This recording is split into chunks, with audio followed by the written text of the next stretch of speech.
हरियाणा की नूह में किस तरीके से हिंसा भड़की, किस तरीके से आगजनी की गई, फायरिंग की गई, वो पूरे देश ने देखा। लेकिन ये हिंसा यहीं पर नहीं थमी। आपको बता दें, नूह के बाद में मेवात की बात करें, सोहना की बात करें और अब गुरुग्राम में भी दुकानों को जलाया गया, गाड़ियों को जलाया गया, पत्थरबाजी की गई। सवाल यही है कि आखिरकार हरियाणा और हरियाणा के आसपास के इलाकों में हिंसा की आग कौन फैला रहा है? देखिए इस रिपोर्ट में।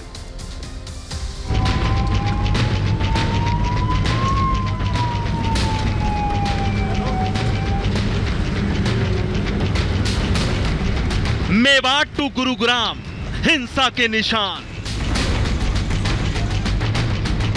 हरियाणा में दंगे का राइटर कौन? कहीं आग, कहीं हिंसा, किसने जलाया हरियाणा?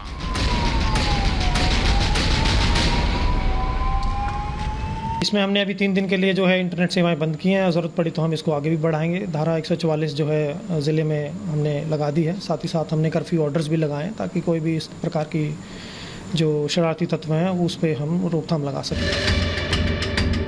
हरियाणा के मेवात में नूह से भड़की हिंसा की आग अभी शांत नहीं हुई है। हरियाणा के नूह जिला में दंगाइयों ने दर्जन भर गाड़ियों को आग के हवाले कर दिया। मेरे पीछे की ओर ये जो आप तस्वीर देख रहे हैं, ये वो गाड़ियां हैं जो सोमवार के दिन नूह जिला में गुजर रही थी, लेकिन दंगाइयों ने इन गाड़ियों को रोका, गाड़ी चालकों के साथ मार पिटाई करी और उसके बाद इन गाड़ियों को छीनने के बाद इन सभी गाड़ियों को आग के हवाले कर दिया। इसमें हरियाणा पुलिस की जो गाड़ियां हैं वो मौजूद हैं, उन गाड़ियों को भी दंगाइयों ने जलाकर स्वाहा कर दिया।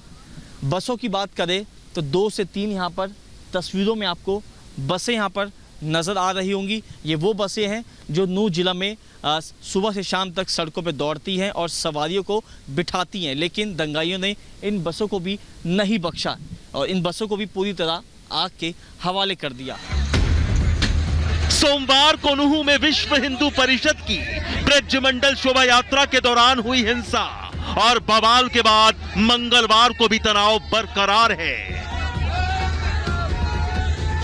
देखिए, नल्हड़ के उसी शिव मंदिर के रास्ते में हम मौजूद हैं जहां कल उपद्रव हुई थी और जो ब्रज यात्रा है, ब्रजमंडल यात्रा, वहां की गाड़ियों को निशाना बनाया गया।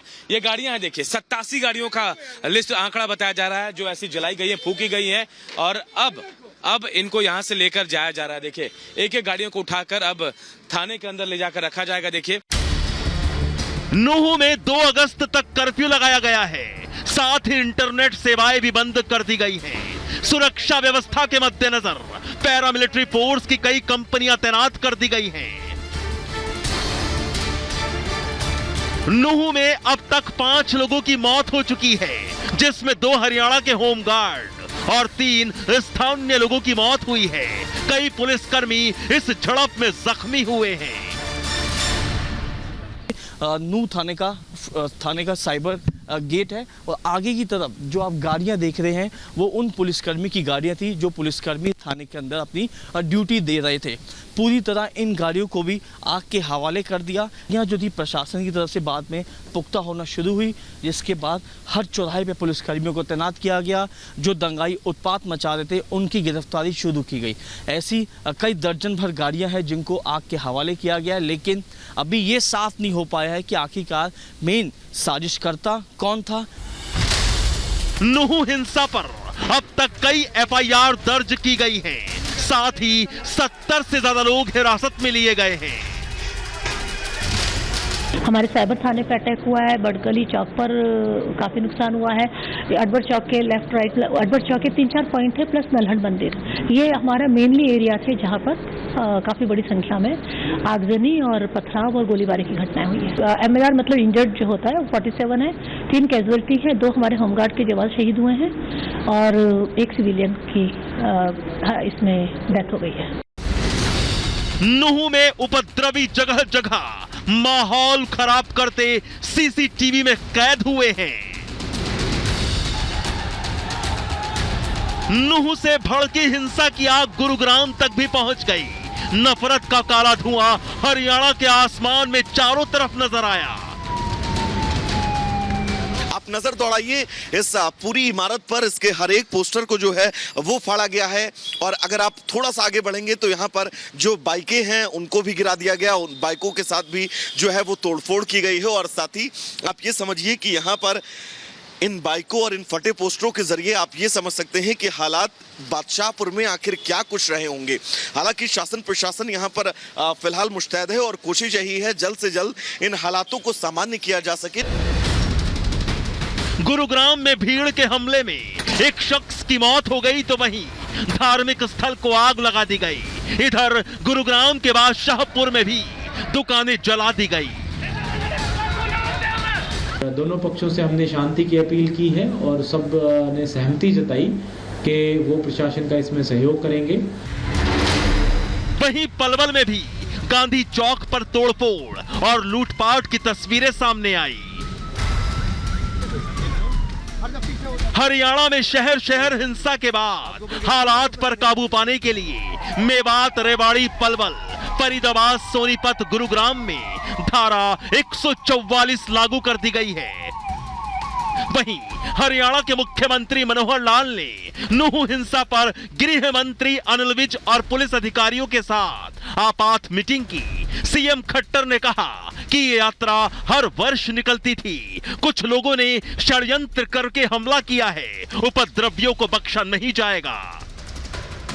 देखिए, स्थिति कंट्रोल में है और आज हमने सारा रिव्यू भी किया। हमारे ADGP, CID, DGP, ADGP law and order सब लोगों ने जो हमको बताया है, वहाँ 20 कंपनीज तो केंद्र की जो सुरक्षा बल है उनके पहुँच गए हैं। 30 हमारे जो कंपनीज है अपनी हरियाणा पुलिस की, 50 कंपनीज वहाँ हैं। आसपास के जो शहर हैं उनमें भी छोटी छोटी घटनाएं जो थी वो भी अब सब शांति है। लोगों को हमने अपील भी की है कि शांति बना कर रखें और अगर इस प्रकार का कोई विषय आता है कि ये सोची समझी एक किसी साजिश के तहत ये किया गया है तो निश्चित रूप से उसका संज्ञान लिया जाएगा और जो भी इस प्रकार के दोषी मिलेंगे सख्त से सख्त कार्रवाई की जाएगी, किसी को बख्शा नहीं जाएगा। हरियाणा सरकार कह रही है कि हिंसा पूर्व नियोजित थी, लेकिन कांग्रेस कह रही है कि राज्य सरकार का यह बयान विफलता साबित करता है। अगर हिंसा योजनाबद्ध हुई तो फिर राज्य सरकार क्या कर रही थी?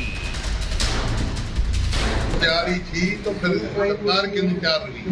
सवाल इस बात का, जब उनको ये इल्म था कि इसमें बात हो सकती है तो सरकार को तैयार होना चाहिए था। अब इस बात को वो नहीं है। अब सिर्फ हमारा एक ही वो है कि शांति कायम करो, भाईचारा कायम करो।